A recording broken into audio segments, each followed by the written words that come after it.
So shock. What is shock? It is a state of cellular and tissue hypoxia due to poor oxygen delivery or reduced oxygen intake by the tissues or increased oxygen intake by the tissues. So it is basically the hypoxia. It is basically reduced oxygen supply, reduced oxygen in an area, like that we can call it.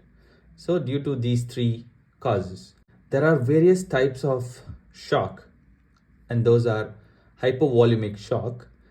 Hypovolemic shock occurs due to injury, uh, which may be external or internal, and then cardiogenic causes, which is cardiogenic shock as well as cardiogenic compression shock. Those are two different types which come under this cardiogenic causes. And then there is neurogenic shock, which means in case of dental extraction, when the local anesthesia is not much effective, so the shock that occurs during that time is called neurogenic shock. And then anaphylactic shock, as we all know, it is hypersensitivity one reaction. And the respiratory causes, like in case of diseases like bronchiectasis, this shock occurs.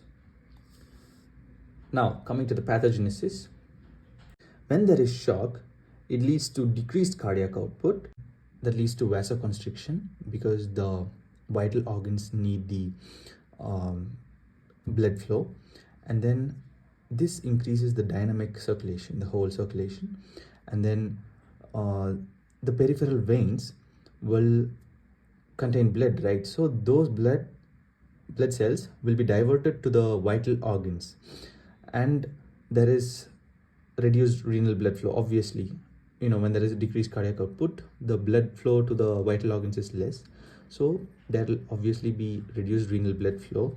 So to compensate with this, as we all know, renin, angiotensin, aldosterone system is there, which produces antidiuretic hormone, which causes increase in the concentration of urine. And then even after this, if shock persists, then what we have is the cardiac output will decrease even furthermore, leading to hypoxia and then cardiac arrest, death.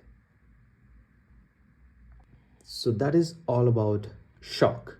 Now let's see what is septic shock.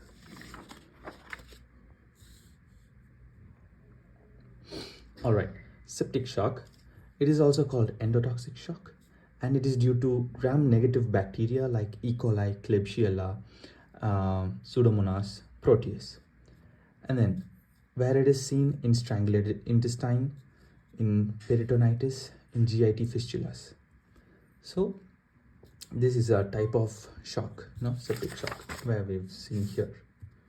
I mean, we've not seen here, but it is a type of shock.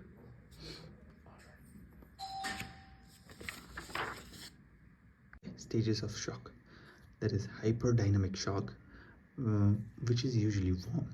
That is, the patient is like heated up because due to inflammatory changes. So it is an irreversible stage of the septic shock, and the patient feels warm due to inflammatory response, and there is fever, tachycardia, and tachypnea. And the patient should be treated based on blood culture, urine culture, and antibiotics. All right, the second stage is hypodynamic, hypovolemic shock, which is cold one. And then here it is a irreversible stage. And then there is multiple organ dysfunction syndrome, where the organs fail. And then there is anuria, cyanosis, jaundice, cardiac depression, pulmonary edema, hypoxia, drowsiness, and leading to coma and death.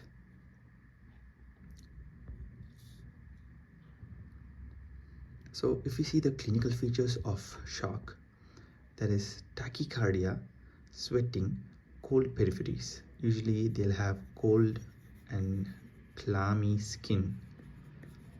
And then cyanosis, there is respiratory distress, anuria, jaundice, drowsiness. And then in investigation, so we can check for the heart rate, respiratory rate, arterial partial pressure of oxygen and partial pressure of carbon dioxide. So these findings will show whether the patient is under shock or not.